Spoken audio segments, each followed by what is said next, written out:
Assalamualaikum warahmatullahi wabarakatuh. Anak-anakku, apa kabar semuanya? Selamat datang kembali di SMA Handayani 2 Banjaran. Hari ini kita akan belajar mata pelajaran sosiologi. Materi yang akan Ibu sampaikan pada hari ini di kelas 11 IPS semester ganjil adalah materi tentang kelompok sosial di masyarakat.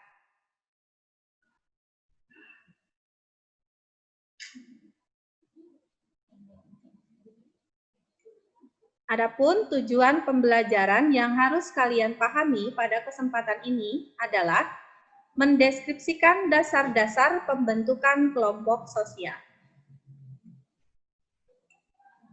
Anak-anakku yang Ibu cintai, pada pembentukan kelompok sosial di masyarakat, ada hakikat kelompok sosial yang harus kalian pahami.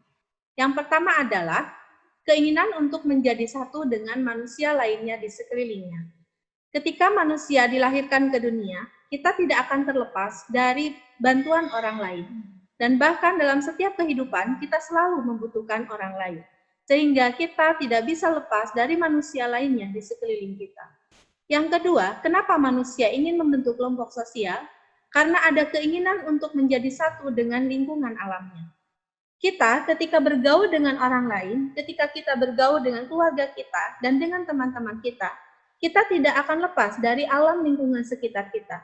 Maka dari itu, hendaklah kita mencintai lingkungan kita, karena kita ini tidak hanya sebentar hidup di dunia ini.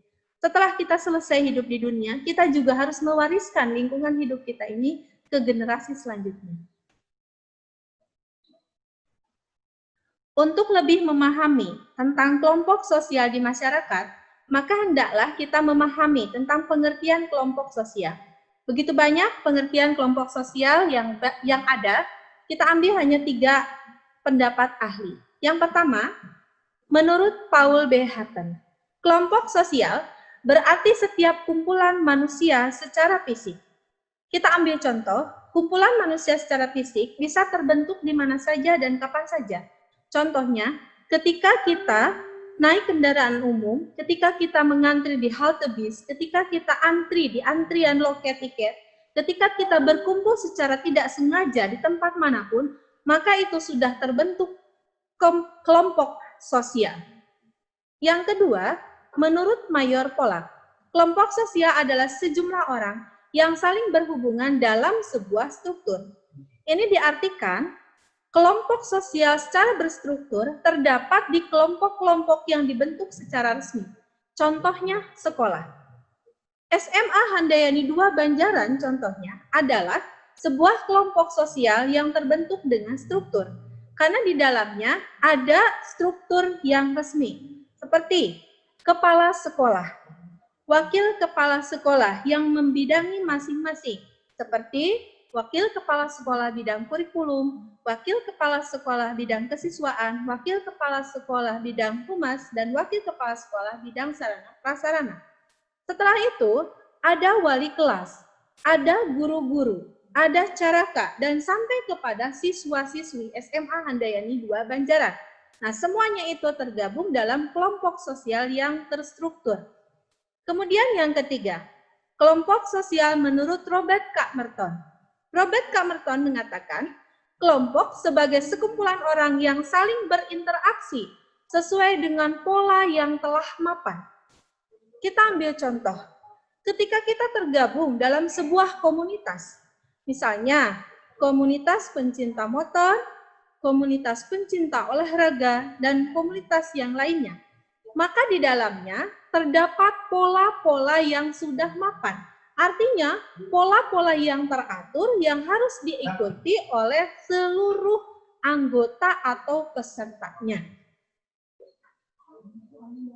Ya, anak-anakku yang Ibu cintai, selanjutnya mari kita telaah lebih jauh tentang ciri kelompok sosial.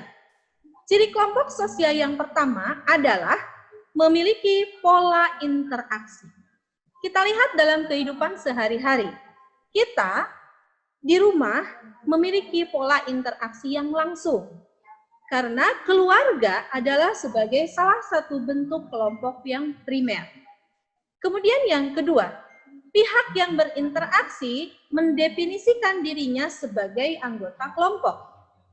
Kalau ini kita bisa contohkan.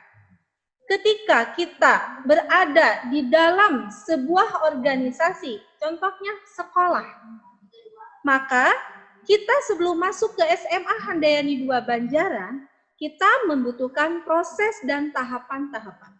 Yang pertama, ketika kalian masuk menjadi peserta didik baru ke SMA Handayani 2 Banjaran, maka kalian akan melalui tahap yang pertama yang disebut dengan PPDB, penerimaan peserta didik baru. Setelah kalian diterima di jalur pendaftaran tersebut, maka kalian akan mengikuti MPLS, lalu mengikuti MOPRA. Kalau kalian sudah melewati tahapan-tahapan tersebut, berarti kalian sudah resmi menjadi peserta didik di SMA Handayani 2 Banjaran. Nah, itu artinya bahwa kita sudah berinteraksi dan mendefinisikan diri kita sebagai anggota kelompok di SMA Handayani 2 Banjaran. Yang ketiga, pihak yang berinteraksi didefinisikan oleh orang sebagai anggota kelompok. Ini kita bisa ambil contoh. Ada sebuah supermarket yang menyediakan berbagai kebutuhan masyarakat. Lalu kita sebagai konsumen datang ke supermarket tersebut. Padahal kita bukan karyawan, kita bukan pemilik supermarket tersebut. Tetapi kita mendapatkan fasilitas dari supermarket tersebut. Kita mengikuti program yang ditawarkan oleh supermarket tersebut. Misalnya, kita diberikan sebuah member. Lalu dari keanggotaan tersebut, maka kita akan mendapatkan fasilitas-fasilitas dan kemudahan dari supermarket tersebut. Misalnya, diskon harga atau fasilitas-fasilitas yang lainnya, hadiah, dan sebagainya. Nah, itu sebagai contoh bahwa kita adalah anggota kelompok sosial di mana cara berinteraksi kita didefinisikan oleh orang sebagai bagian dari anggota kelompok tersebut.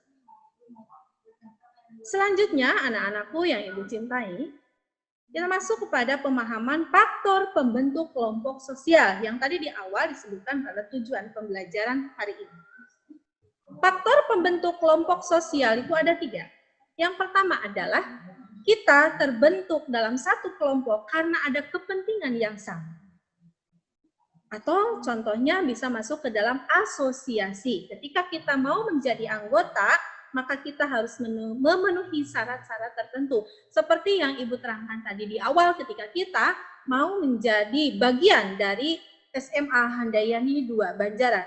Butuh pendaftaran terlebih dahulu, butuh tahapan-tahapan yang harus kita lalui sehingga kita resmi menjadi bagian dari keluarga besar SMA Handayani 2 Banjaran.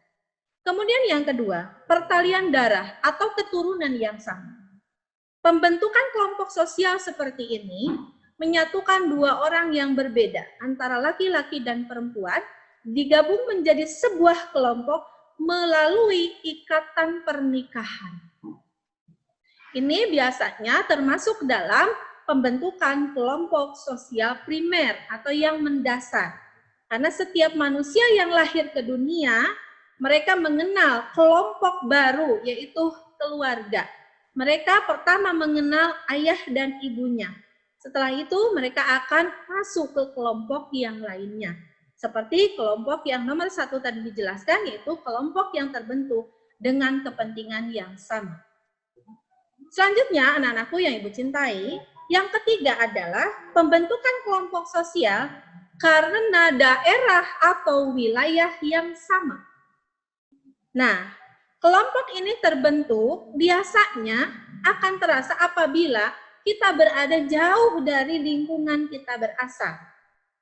Ketika kita berada di luar negeri atau ketika kita berada di luar provinsi lalu kita bertemu dengan orang-orang yang satu tanah kelahiran, maka kita akan merasa bahwa kita ini memiliki keeratan, memiliki kesamaan karena berasal dari daerah kelahiran yang sama.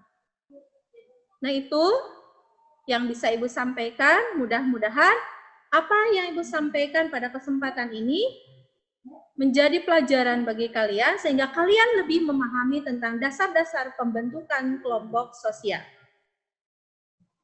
Selebihnya, Ibu ucapkan terima kasih. Belajarlah hal-hal yang baru, tingkatlah kemampuan dengan tidak mudah menyerah, dan terapkan apa yang sudah kita pelajari untuk selalu berusaha dengan cara yang terbaik. Tetaplah cintai sekolah kalian, tetaplah cintai keluarga kalian.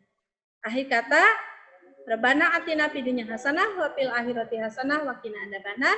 Assalamualaikum warahmatullahi wabarakatuh. Teruslah maju bersama SMA Handayani 2 Banjaran.